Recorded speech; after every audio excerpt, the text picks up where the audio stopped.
When Muhammad Ali walked onto the Dean Martin show on October 15, 1969, nobody expected what was about to happen, especially not Elvis Presley, who was sitting on the couch preparing for his musical performance. What happened in the next 10 minutes became one of the most hilarious and talked about moments in television history. A spontaneous dance off between two legends that left Elvis absolutely stunned by what he witnessed. This is the incredible true story of how a backstage challenge between the king and the greatest turned into live television gold that had 300 people in the studio audience losing their minds and millions of viewers at home watching in complete disbelief. If you love stories about legendary celebrities being human, spontaneous, and surprisingly talented in unexpected ways, subscribe for more incredible moments that prove our heroes are even more amazing than we thought. It was a typical Wednesday night taping of the Dean Martin Show at NBC Studios in Burbank, California. The place was packed with a live studio audience of about 300 people, all dressed in their best clothes, excited to see Dean Martin's signature blend of comedy, music, and celebrity guests that had made his variety show one of America's favorites. Elvis Presley was scheduled to perform Suspicious Minds, his first major hit in years, and maybe sit down for a quick chat with Dean about his recent comeback. The 1968 comeback special had reminded the world why he was called the King, and now at 34 years old, he felt like he had something to prove again. The leather-clad rebel who had changed music forever was back, and he was hungry to show that his best days weren't behind him. Backstage, Elvis was going through his usual pre-show routine. He stood in front of the mirror, checking his perfectly styled black hair, adjusting his black leather jacket that had become his trademark since the comeback special, and doing a few vocal warm-ups. His longtime friend and guitarist Charlie Hodge was with him, going over the arrangement for Suspicious Minds one more time. That's when the dressing room door burst open like a hurricane had just blown through. Muhammad Ali, the heavyweight champion of the world, walked in like he owned the place. At 27 years old, he was at the absolute peak of his powers, undefeated, unstoppable, and radiating that magnetic energy that made everyone in any room sit up straighter when he entered. He was supposed to be on the show too, scheduled for a brief interview segment about his upcoming fight, but nobody had told Elvis they'd be sharing the same taping. "Elvis!" Ali boomed, his voice filling the small dressing room. "Dean Martin told me you were back here. I had to come meet the king." "But which king?" "Because I'm the greatest, and you're the king." "That's confusing for people." Elvis laughed despite himself. It was impossible not to like Ali's energy, even when it was completely overwhelming. "Well, champ," Elvis replied in his distinctive Memphis drawl, "I think there's room for both of us." "Is there though?" Ali said, beginning to circle Elvis like he was sizing up an opponent in the ring. "You sing and dance. I fight. But here's my question. Elvis, can you really move like they say you can, or is that all camera tricks and fancy editing?" Charlie Hodge later said that moment had a strange energy to it. It wasn't hostile, but it wasn't entirely friendly either. It was two legends, both at the absolute top of their respective games, trying to figure out where they stood with each other. There was respect, but also the natural competitiveness that had made both of them champions. "I can move all right," Elvis said, his smile genuine but with a slight edge to his voice. "Can you?" "Can I?" Ali's eyes lit up like Christmas morning. "Elvis, I float like a butterfly and sting like a bee. My footwork in the ring is better than any dancer's footwork on any stage." "That's fighting footwork," Elvis countered, clearly getting drawn into this unexpected competition. "That's not dancing." "Dancing. Fighting," Ali shot back, his hands gesturing expressively. "It's all rhythm, Elvis, and I've got more rhythm than anyone alive." Before Elvis could respond, a production assistant knocked on the door. "Mr. Presley, you're on in 5 minutes." But something had shifted in the room. What started as friendly banter between two celebrities had turned into something else entirely. Not quite a rivalry, but definitely a challenge hanging in the air between them. "Wait a minute," Ali said, a mischievous grin spreading across his face like he'd just had the greatest idea in the history of entertainment. "I've got an idea, Elvis. You and me, right here, right now. Dance contest. Let's see who's really got the moves." Elvis stared at him for a long moment, processing what he'd just heard. "You're serious?" "A's a heart attack," Ali replied, his confidence absolutely unwavering. "You sing and shake your hips for teenage girls. I want to see if you can really dance, or if it's all just for show." Charlie Hodge stepped in, clearly concerned about the timing. "Gentlemen, Elvis has to go on stage in 4 minutes." But Ali wasn't backing down. If anything, the time pressure seemed to energize him even more. "Come on, Elvis. Are you the king or aren't you? Or are you scared that the greatest boxer in the world might also be a better dancer than the king of rock and roll?" The challenge hung in the air, like a gauntlet thrown down in medieval times. Elvis could have laughed it off, could have made a joke, and walked away to focus on his performance. But something about the way Ali said it, the playful arrogance, the assumption that Elvis might be scared of anything, that got to him. "All right," Elvis said quietly, his competitive spirit fully awakened. "But not back here in this cramped dressing room. If we're doing this, we're doing it out there in front of everybody." Ali's grin got even wider, if that was possible. "Now you're talking, King." 3 minutes later, Dean Martin was in the middle of his opening monologue, working the crowd with his trademark blend of smooth charm and perfectly timed jokes, when a production assistant hurried over and handed him a note. Dean read it, looked confused, read it again, then started laughing, that genuine, delighted laugh that his fans knew meant something unexpected was about to happen. "Ladies and gentlemen," Dean said to the camera, his signature cocktail in hand, "I've been doing this show for 4 years, and I thought I'd seen everything. Sinatra singing drunk, Sammy Davis tap dancing on a piano, celebrities doing things they probably shouldn't do on television. But apparently, we're about to witness something that has never happened on television before." The audience leaned forward in their seats, sensing that something special was coming. Elvis Presley and Muhammad Ali are about to have a dance, off right here, right now, live on the Dean Martin Show. The audience erupted. People were standing up, craning their necks to see if Dean was joking. The energy in the studio went from polite entertainment to electric anticipation in seconds. The cameras swung to the side stage entrance. Elvis walked out first, moving with that easy confidence that had made him the most famous entertainer in the world. The audience screamed, that distinctive Elvis scream that had been making teenage girls faint for over a decade. Then Ali emerged, doing his signature shuffle, throwing mock punches at the air, and the place went absolutely crazy. Here were two of the most famous people in America, about to do something completely unprecedented on live television. Dean Martin, ever the professional showman, decided to just roll with this beautiful chaos. "All right, gentlemen," he said, his voice carrying that amused, slightly drunk quality that his fans loved. "What exactly are we doing here?" Ali stepped forward and grabbed the microphone with the confidence of a man who had never met a spotlight he didn't love. "Dean, it's simple. Elvis here is supposed to be the king of moving and shaking, but I'm the greatest athlete in the world, and I say my footwork is better than his. So we're going to settle this right here, right now, in front of all these beautiful people." The audience was eating it up. This was spontaneous, unrehearsed, and completely unpredictable. The kind of television magic that money couldn't buy and producers could only dream about. "Elvis," Dean said, turning to the man who had changed popular music forever, "are you really going to do this?" Elvis shrugged, but there was a competitive glint in his eye that anyone who knew him would recognize.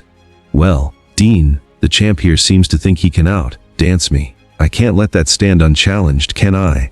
The audience roared their approval. This was better than any scripted entertainment. Okay, Dean said, clearly loving every second of this beautiful chaos. "Here's what we're going to do. We'll play some music.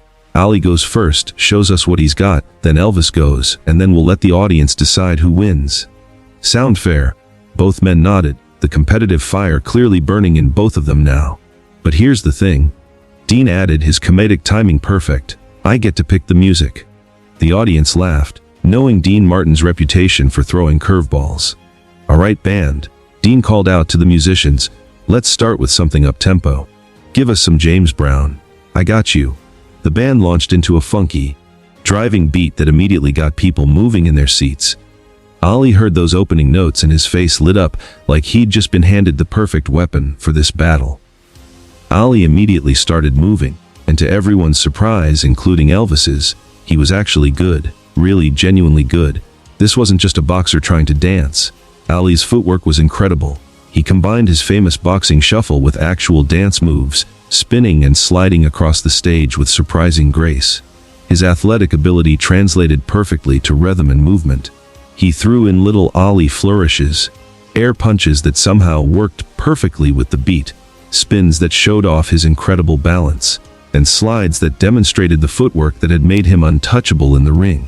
But what made it truly special was his absolute confidence. He was clearly having the time of his life, playing to the camera, winking at women in the audience, and talking even while he danced.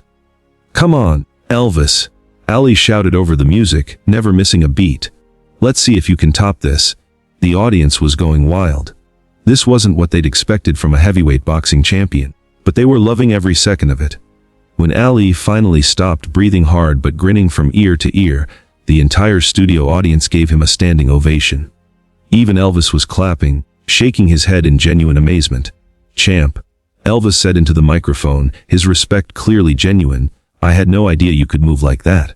"I'm the greatest at everything," Ali replied, not even slightly humble, which somehow made it even more charming. "Your turn, King." Dean Martin gestured to the band with theatrical flair. "All right, Elvis, show us what you've got. And since Ali got James Brown, let's give you something from your world." He paused for dramatic effect. "Band, give us Jailhouse Rock." The familiar opening riff filled the studio, and something magical happened. Elvis transformed completely. Gone was the friendly, slightly nervous man from Backstage. This was Elvis Presley, the performer, the legend, the king of rock and roll in his full glory. Elvis launched into his signature moves. The hip swivel that had once been considered too scandalous for television, the leg shake that looked effortless but required incredible muscle control, the spins and poses that had made him the most imitated performer in the world. Every movement looked both dangerous and graceful at the same time. But here's what made this performance truly special. Elvis wasn't just doing his usual routine. He was responding to Ali's challenge. He incorporated some of Ali's boxing footwork, did a perfect impression of Ali's shuffle, then smoothly transitioned back into his own style. It was playful, competitive, and absolutely electrifying. The audience was losing their minds. Women were screaming, men were whistling and cheering. Even the camera operators were having trouble keeping their shots steady because they were laughing and enjoying the show so much. When Elvis finished, he wasn't even breathing hard. Years of performing had given him incredible stamina. He walked over to Ali and extended his hand like a true sportsman. "Not bad, Elvis," Ali said, shaking his hand but clearly not ready to concede defeat. "But I still think I won." "Oh, you think so?" Elvis replied, that competitive edge still sharp in his voice. Dean Martin stepped between them like a referee. Gentlemen, I think we need a tiebreaker." The audience roared their approval, clearly not ready for this entertainment to end.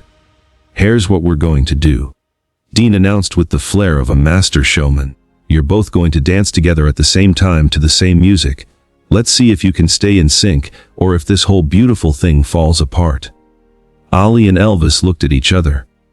Neither one wanted to back down, but both were starting to realize they might have gotten themselves into something bigger than they'd expected.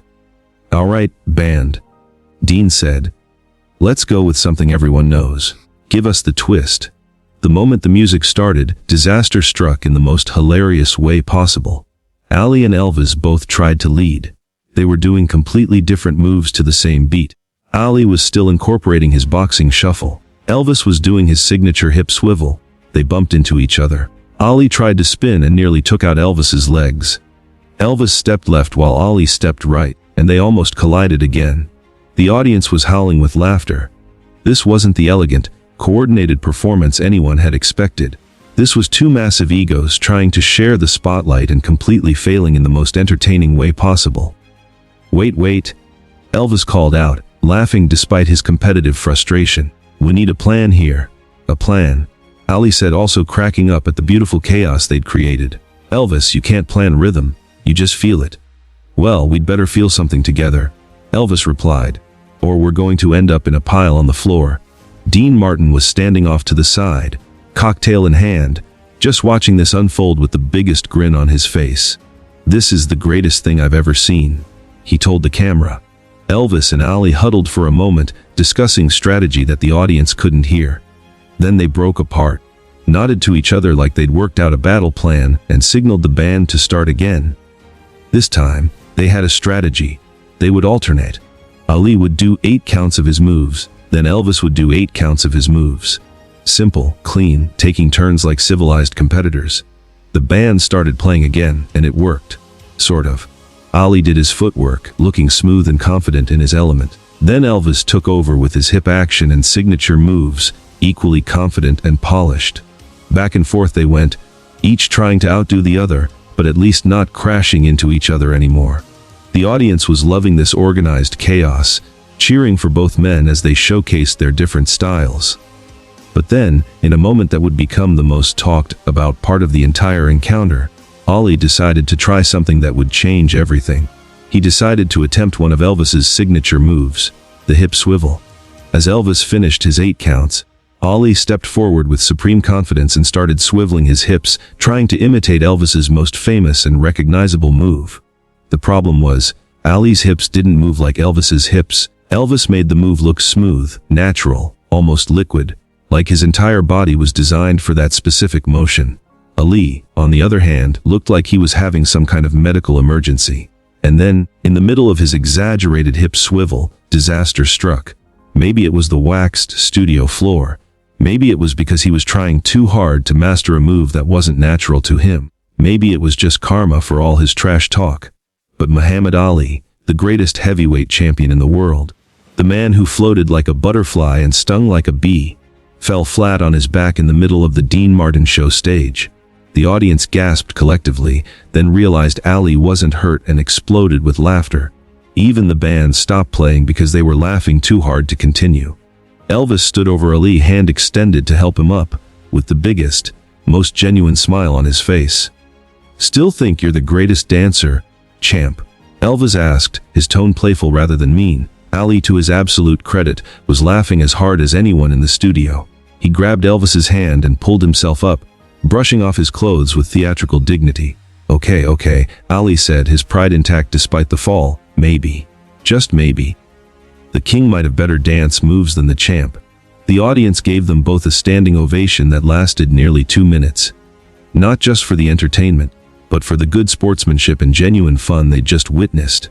Dean Martin walked over, still chuckling at what had just unfolded. "Well, gentlemen, I think we have a winner. And by winner, I mean we all won by watching this beautiful disaster." Elvis and Ali stood there, arms around each other's shoulders, both sweating, both laughing, both having clearly enjoyed themselves despite, or perhaps because of, the chaos they'd created. But the story doesn't end there. After the cameras stopped rolling and the audience filed out, something unexpected happened that would cement this moment as more than just entertainment. Elvis and Ali sat in Elvis's dressing room for over an hour just talking. Not as the king and the champ, but as two men who understood what it meant to be at the top of your field with the whole world watching your every move. "You know what's funny?" Ali said, loosening his tie.